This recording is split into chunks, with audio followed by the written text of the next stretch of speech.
അങ്ങനെ ഇന്ന് നമുക്ക് കുറച്ച് വർക്ക് കാണാമേ. അപ്പോൾ ആദ്യം തന്നെ നമ്മൾ എടുത്തിരിക്കുന്ന ഒരു സിൻഡ്രല്ല കേക്കാണ്. അപ്പോൾ കസ്റ്റമർ തന്നിരിക്കുന്ന ആ ഒരു സിമ്പിൾ ആയിട്ടുള്ളൊരു മോഡലിൽ തന്നെയാണ് കേട്ടോ നമ്മളിപ്പോൾ ചെയ്തേക്കുന്നത്. എന്നാൽ കാണാൻ നല്ല എലഗൻറ്റുമാണ്. അതുപോലെ തന്നെ ഒരുപാട് പേര് എൻ്റെ അടുത്ത് ചോദിച്ചിട്ടുണ്ട് കേട്ടോ, ഇതേപോലെ ഓർഡേഴ്സ് കിട്ടാനായിട്ട് നമ്മൾ എന്താണ് ചെയ്യേണ്ടത്, എങ്ങനെയൊക്കെയാണ് നമ്മൾ ഇതിൻ്റെ പ്രൊമോഷനും കാര്യങ്ങളൊക്കെ കൊടുക്കേണ്ടതെന്ന് കേട്ടോ. സത്യം പറയല്ല, ഞാൻ ഇതേവരെ ഒരു പ്രൊമോഷന് വേണ്ടിയിട്ട് ഞാൻ പൈസ ഇതേവരെ മുടക്കിയിട്ടില്ല. പക്ഷേ യഥാർത്ഥത്തിൽ എനിക്ക് തോന്നിയിട്ടുണ്ട് കുറച്ചുകൂടെയൊക്കെ ഒന്ന് പ്രൊമോട്ട് ചെയ്യണമെന്നൊക്കെ. അപ്പോൾ ഞാൻ ഇതേവരെ നമ്മൾ പ്രൊമോഷനൊന്നും ചെയ്തിട്ടില്ല. അപ്പോൾ ഇതിൻ്റെ ബാക്കിൽ എന്ന് പറയുന്നത് വർക്ക് എഫേർട്ടാണ് കേട്ടോ. വർക്ക് എഫേർട്ട് എന്ന് ഉദ്ദേശിക്കുന്നതെന്ന് പറയുന്നത് നമ്മളൊരു കേക്ക് എടുക്കുകയാണെങ്കിൽ ആ കേക്കിൽ ഏറ്റവും മാക്സിമം ഫിനിഷിങ്ങും അതേപോലെ തന്നെ ടേസ്റ്റും ഒരേപോലെ കൊണ്ടുപോകണം കേട്ടോ. രണ്ടും ടോപ്പ് മോസ്റ്റ് പോർഷനിൽ നിർത്തിയാൽ മാത്രമേ നമുക്ക് ഓർഡേഴ്സ് കൂടുള്ളൂ കേട്ടോ.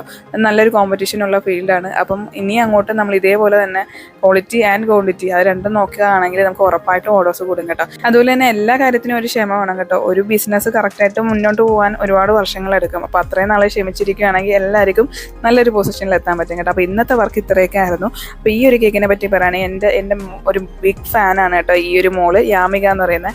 അപ്പോൾ പുള്ളിക്കാരിക്ക് വേണ്ടിയിട്ടാണ് ഈ ചോക്ലേറ്റ്. ഇനി ഇതിനകത്ത് ചോക്ലേറ്റ് ആഡ് ചെയ്യാനൊന്നുമില്ല, ഇഷ്ടം പോലെ ചോക്ലേറ്റ് കഴിക്കട്ടെ എന്ന് വെച്ചിട്ട് നമ്മൾ ഓവർലോഡ് കേക്കാണ് കേട്ടോ ചെയ്തേക്കുന്നത്, ചോക്ലേറ്റ് ഓവർലോഡ്. അപ്പം നമ്മളുടെ വർക്ക് ഇന്നത്തെ ഇത്രയൊക്കെ ആയിരുന്നു. ഇനിയും കംപ്ലീറ്റ് ചെയ്യാനൊക്കെ ഉണ്ട് കേട്ടോ. ഓവർലോഡ് കേക്ക് ഇത് കംപ്ലീറ്റ് ആവുന്നതിന് മുന്നേ എടുത്ത വീഡിയോ ആണ് ഇത്. അപ്പോൾ എല്ലാം ഒന്നും നമുക്ക് കംപ്ലീറ്റ് ആക്കി ഇതിനകത്ത് വെക്കാൻ പറ്റത്തില്ല. ഓൾമോസ്റ്റ് കംപ്ലീറ്റ് ആയതെല്ലാം നമ്മളൊരു വീഡിയോയിൽ വെച്ചിട്ടുണ്ട് കേട്ടോ. അപ്പോൾ നമ്മൾ വീഡിയോ ഇഷ്ടപ്പെട്ടിട്ടുണ്ടെങ്കിൽ മാക്സിമം ഷെയർ ചെയ്യണം. അതേപോലെ തന്നെ സബ്സ്ക്രൈബ് ചെയ്യാതെ ആരും പോയത് എനിക്ക് മാക്സിമം സപ്പോർട്ട് തരണം കേട്ടോ. അപ്പോൾ ഇന്നത്തേക്ക് ഇത്രയുള്ള വിശേഷം. നമുക്ക് മറ്റൊരു നല്ല വീഡിയോ ആയിട്ട് കാണാം. അതുവരേക്കും ബൈ.